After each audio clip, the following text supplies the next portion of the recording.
Bueno, vamos a hablar del sector forestal, recién lo veníamos anunciando, vamos a recibir al ingeniero Nelson Ledesma, presidente de la Sociedad de Productores Forestales. Bueno, hay varios temas que tienen que ver naturalmente con el sector en el cierre del año, algunos temas internos, otros temas que tienen que ver con la actividad productiva, vamos a hablar de los números, de las exportaciones, de algunos de los principales sectores. Ledesma, cuando comenzábamos este 2021, un tema que ya venía desde 2020 era el tema que estuvo presente en el legislativo, que ya tiene la aprobación de diputados, la media sanción que es el proyecto de Cabildo Abierto, que contó con los votos del Frente Amplio, donde se planteaban algunas modificaciones con respecto al tema de la actividad forestal en el país, particularmente el tema que tiene que ver con limitar la actividad forestal. Transcurre todo 2021, se está cerrando la legislatura y el tema sigue en el Senado. ¿Cómo lo han estado siguiendo a este asunto? ¿Qué temas han estado tratando y cómo lo ven hoy? Bueno, ya cerrando 2021 a este punto, en primer lugar, antes de hablar de temas que tienen que ver con la producción y los números del sector. Buen día y gracias por acompañarnos. Buen día, Martín, gracias a ustedes por la invitación. Respecto a tu pregunta, obviamente en este año, como Sociedad de Productores Forestales, seguimos muy de cerca el tema, siempre con preocupación de las consecuencias que puede tener, digamos, la aprobación de este proyecto en la Cámara de Senadores. Y bueno, dentro de lo que podíamos hacer fue comparecer en la Comisión de Ganadería del Senado y exponer nuestra visión sumamente crítica sobre el proyecto, argumentando de forma objetiva, digamos, lo más posible objetivamente, con números, con cifras, los argumentos que se ponen como justificación de la necesidad de un proyecto de este tipo y concretamente sobre los artículos que se presentan en el mismo, ¿no? Uh-huh.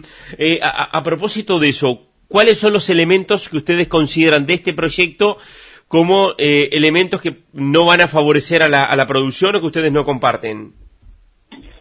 Martín, hay dos o tres aspectos importantes a destacar. Es decir, primero que se prohíbe, o sea, hay un elemento que es muy duro a nivel no solo del sector forestal, sino a nivel del país y de los productores agropecuarios. Es decir, no hay ninguna razón de interés general de proteger que amerite, digamos, la aprobación de un proyecto de esta dimensión. Es decir, esto genera una distorsión enorme en el mercado de tierras, en las rentas, por supuesto, y le saca oportunidades y posibilidades a productores que pueden desarrollar y diversificar su producción agropecuaria.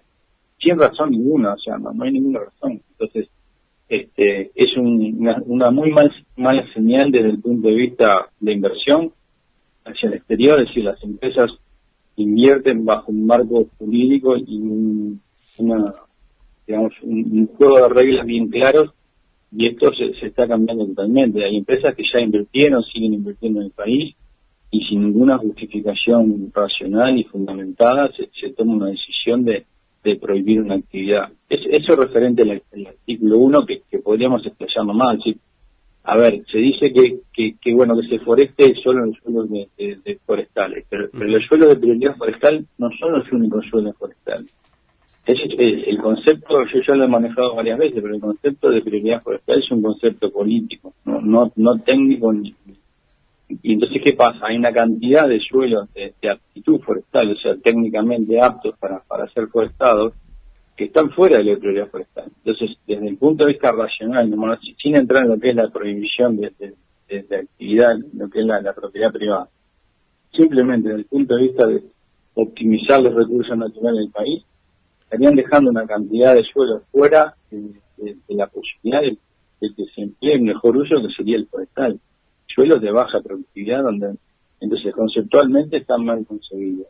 Y el artículo 2, digamos, ahí es otro punto que vemos grave, que es que el Estado sea quien decida qué producir, dónde producir, cuándo producir y hasta cuánto producir. Uh-huh. Eso es una señal muy negativa para la inversión en cualquier orden dentro del país. Es decir, cuando el Estado, sin argumentación, repito, ese es un punto de división de aguas importante, que es uno puede legislar y prohibir cuando hay razones de interés general que proteger. Acá no las hay, ni ambientales, ni económicas, ni sociales. Ledesma, en el espíritu del legislador, incluso lo que manifestó en su momento el diputado Menéndez de Cabildo Abierto, que fue el que presentó este proyecto originalmente, Rafael Menéndez de Tacuarembó, él entiende que se plantó en zonas donde no eran estrictamente campos forestales, o que la forestación tenía apoyos adicionales que le daban un margen de competitividad diferente a otros sectores, y eso dejaba en desventaja a otros rubros. Sobre estos argumentos que tienen que ver, digamos, con el origen del proyecto, ¿ustedes qué argumento manejan? Mirá, Martín, eso de que se plantaran los mejores suelos del país, o que se están plantando los mejores suelos del país, yo lo digo con mucho respeto, es un relato falaz de la realidad. El Uruguay tiene plantado 1.100.000 hectáreas, 75% están en suelos de prioridad, y hay un 25% que están plantados en suelos que hoy no son de prioridad. Pero no quiere decir que se hayan plantado los suelos agrícolas. Y las razones son las siguientes, te puedo enumerar 6 por lo menos. Primero, que en Uruguay no está prohibido forestar, quizá.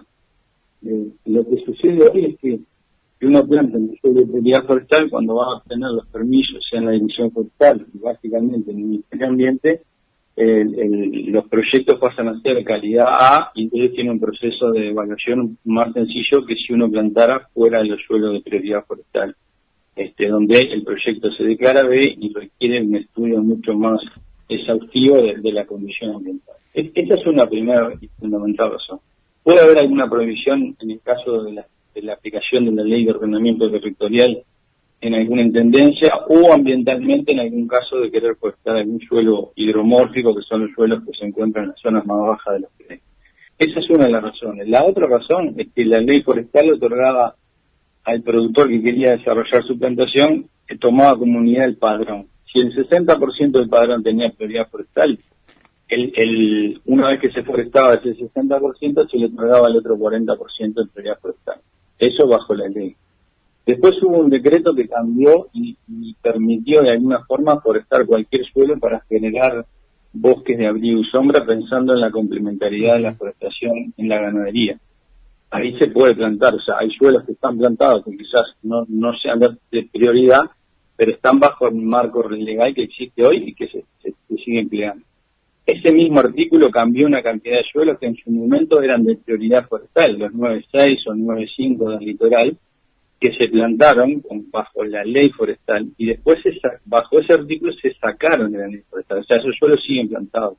Son suelos que hoy no tienen prioridad forestal, pero no son suelos agrícolas, ¿tá? Después hay otra razón, que es que debe haber unas 80.000 hectáreas forestadas que fueron previas a la ley forestal, cuyo objetivo fue generar las fuentes energéticas para la industria, llámese methanicena, Panopel en el caso celulósico, Impulsa, Rausa, o sea, eso es previo a la ley.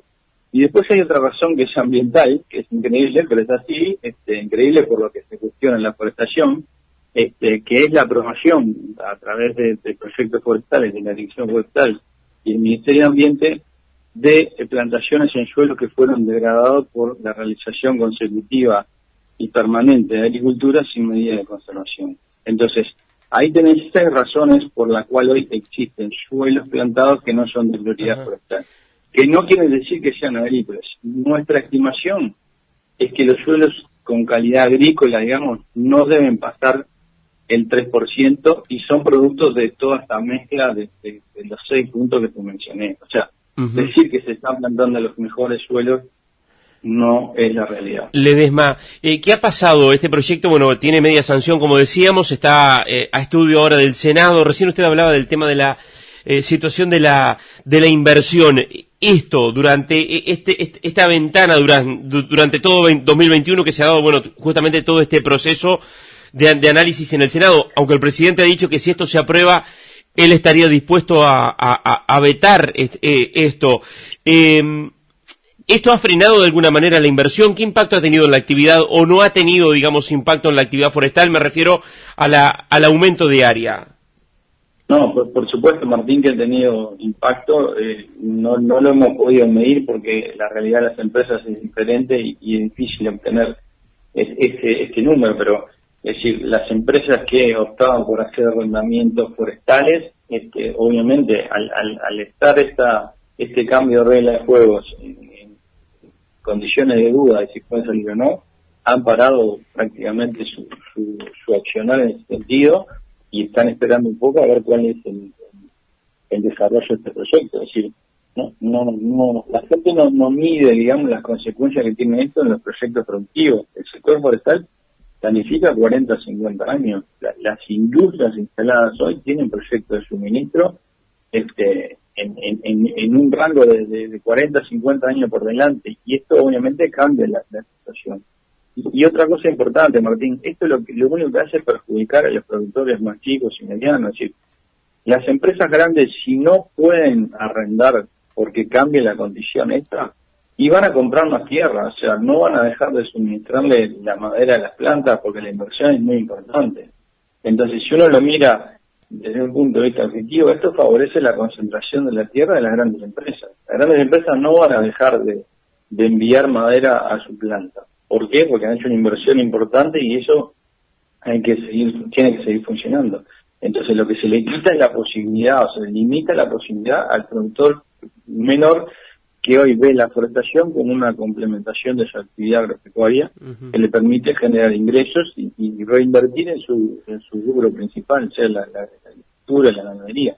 En la parte del campo que él considera que es de menor productividad para los otros usos. O sea, nadie mejor que el productor puede optimizar el uso de los recursos naturales de su predio. Y ningún productor está dispuesto a forestar la mejor parte de su campo. Siempre cuando te dicen, bueno, quiero arrendar, obviamente eligen la peor parte de su campo. Y es una decisión totalmente razonable y alineada con el sector, porque yo también lo he comentado que el sector no le interesa plantar suelos agrícolas, porque son suelos más pesados, menos profundos, y los árboles ahí no se desarrollan. Entonces hay una perfecta complementariedad de actividades. Ledesma, por último, ¿con cuánto cierra hoy el sector forestal 2021 en lo que se refiere a exportaciones?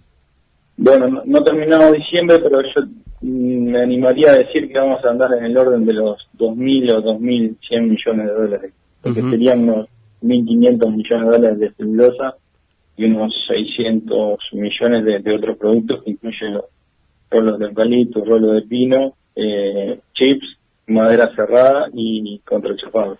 El tema pino, que uno observó durante buena parte de 2021 y también 2020, un movimiento muy importante en las rutas aquí en Montevideo, en la zona del puerto. ¿Hoy en qué situación está? Bueno, el pino ha crecido mucho. El año pasado el ingreso fue en el orden de los 112 millones de dólares. Hoy ya estamos arriba de los 206 millones de dólares. Y la situación hoy es de un poco de incertidumbre, es decir, si bien tenía un ritmo muy fuerte el pino durante todo este año, ahora ya hay algunas señales de China de disminución de demanda, y lo mismo está pasando en India. Entonces que estamos generando una incertidumbre o ante una incertidumbre de no saber o tener bien claro qué va a pasar en los próximos 3 meses básicamente con estos dos destinos que son los que demandan el 100% del pino en rolo exportado de Uruguay. Ingeniero Nelson Ledesma, presidente de la Sociedad de Productores Forestales, muchas gracias. Martín, un gusto, a las órdenes como siempre.